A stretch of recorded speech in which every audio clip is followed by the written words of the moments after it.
RBI जो note छापती है उसका एक नियम है, कितना नोट छाप सकती है, एक नियम बनाया गया है 1956 तक, यानी 57 से पहले तक जो नोट छापने का नियम था उसे कहते थे अनुपातिक आरक्षित प्रणाली, यानी कि प्रोपोर्शनल रिजर्व सिस्टम।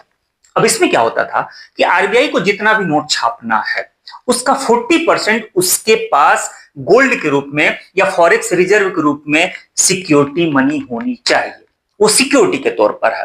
अब क्यों ऐसा सिस्टम है, वो क्यों सिक्योरिटी के तौर पर अपने पास रखता है, अभी आपको वीडियो में बिल्कुल क्लियर हो जाएगा, बस 5 मिनट मेरे साथ बने रहिए। अब इसमें होता क्या है कि अगर आरबीआई को 100 रुपया छापना है तो मान के चलिए कि 40% ना 40% उसका, यानी कि 40 रुपए के बराबर गोल्ड के रूप में या डॉलर के रूप में उसके पास होना जरूरी है। और रही बात 60% की, तो 60% की गारंटी गवर्नमेंट लेती है एग्रीमेंट के तौर पर या फिर किसी बॉन्ड के तौर पर, वो ले लेती है कि हाँ ये 60% की गारंटी हम लेते हैं। अब इस तरह से 100% की गारंटी हो गई और मार्केट में 100 रुपया छाप दिया गया। अब इसी तरीके से मान लीजिए 1 लाख रुपया छापना हो, तो 1 लाख रुपया अगर तक छापना हो तो इसका मतलब है कि 40,000 रुपए तक के मूल्य का गोल्ड या डॉलर आरबीआई अपने पास रखती है और बाकी 60% गवर्नमेंट एग्रीमेंट के तौर पर या बॉन्ड के तौर पर अपनी गारंटी ले लेती है। लेकिन 1957 से एक नया सिस्टम शुरू किया गया, इसे खत्म कर दिया गया। आज के डेट में नोट कैसे छापा जाता है, तो आज का जो रूल है वो कहता है न्यूनतम आरक्षित प्रणाली,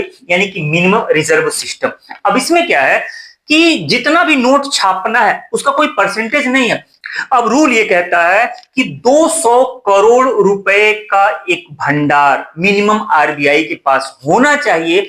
अब उसके बाद आरबीआई गवर्नमेंट के इशारे पर, गवर्नमेंट से सलाह लेकर, गवर्नमेंट के ऑर्डर पर चाहे जितना नोट छाप सकती है। और मैक्सिमम कितने तक का नोट छापेगी, 10,000 रुपए तक का नोट छाप सकती, यानी कि एक करेंसी जो है 10,000 तक की हो सकती है। जैसे आज के रेट में क्या है कि सबसे बड़ी वैल्यू की नोट जो है 2,000 रुपए का था, हालांकि ऑफिशियल वो बंद नहीं हुआ है, बस ये मार्केट में चलन में नहीं है, यानी कि मैक्सिमम 2,000 तक का नोट अभी तक।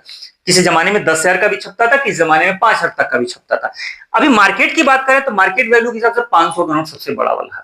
अब इसमें 200 करोड़ रुपए का एक मिनिमम बैलेंस होना चाहिए आरबीआई के पास। उसमें क्या है कि 115 करोड़ रुपए वह गोल्ड के रूप में रखेगा और 85 करोड़ रुपए वो फॉरेक्स रिजर्व के रूप में रखेगा, यानी कि डॉलर या यूरो किसी भी रूप में रख सकते हैं। अब इतना आरबीआई के पास एक बैलेंस हो सिक्योरिटी के तौर पर, उसके बाद आरबीआई चाहे जितना नोट छाप सकती है गवर्नमेंट अगर कहे तो। अब इस सिक्योरिटी रखने की जरूरत क्यों पड़ती है, इतनी बात तो समझ में आ गई कि विश्व बैंक के पास कोई गिरवी वगैरह सोना कुछ भी नहीं रखना पड़ता है, हाँ अपने पास रखना पड़ता है। आरबीआई को नोट छापना होगा तो इतना सोना उसके पास होगा तभी जाके वो छापेगी। अब ऐसा करने की जरूरत क्यों पड़ी, किसी जमाने में जब वस्तु विनिमय प्रणाली हुआ करती थी, यानी कि बार्टर सिस्टम हुआ करता था, तो होता क्या था कि हमारे पास कोई वस्तु है तो आपको दे दिया और आपके पास कोई वस्तु है तो हमें ले लिया, एक दूसरे को आदान प्रदान करके हम ले लेते थे। आज भी आप में से कुछ लोग गांव से अगर जुड़े होंगे, मेरा वीडियो देख रहे होंगे, तो गांव में वो बर्फ बेचने वाला आता है, आइसक्रीम बेचने वाला, और गांव के बच्चे क्या करते हैं, गेहूं हुआ या धान चावल हुआ वो डलिया में लेकर के देते हैं तो फिर वो बर्फ दे देता है। अब देखिए बार्टर सिस्टम की एक झलक आज भी गांव में दिखाई देती है।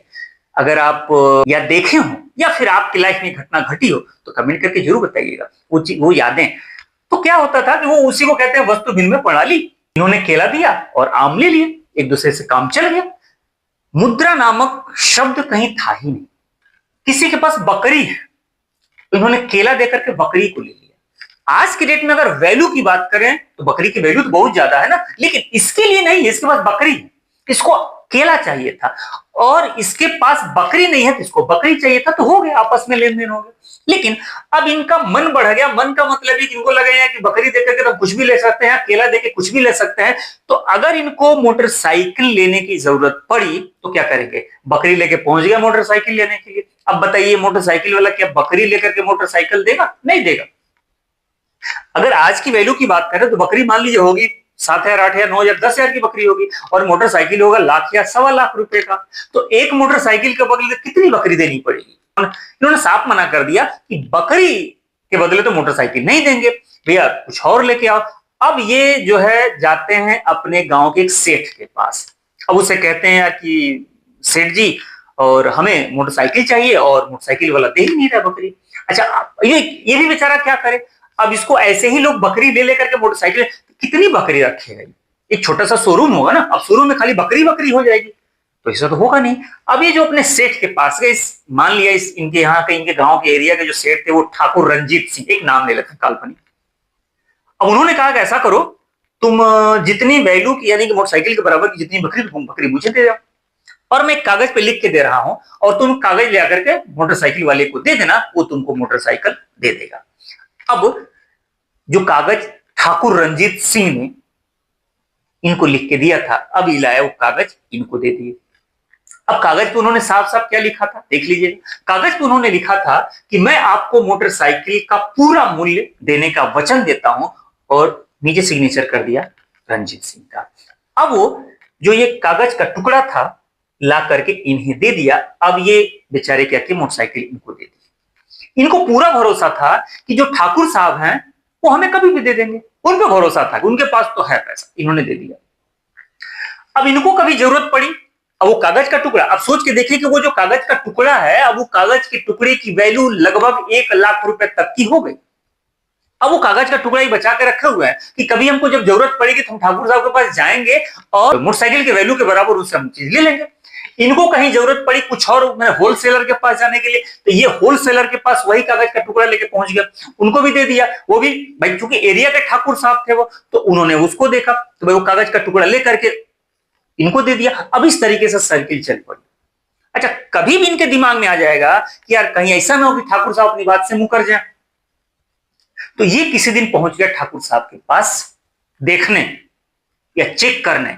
तो एक बात बताइए, ठाकुर साहब के पास अगर खुद ही नहीं होगा तो क्या उनके लिख के देने वाले कागज की कोई वैल्यू होगी? नहीं होगी ना। लेकिन जब ये गए किस मान लिया चेक करने के लिए, तो जो ठाकुर रंजीत सिंह थे उनके पास एक मोटरसाइकिल नहीं हजारों मोटरसाइकिल के बराबर की एक वैल्यू थी।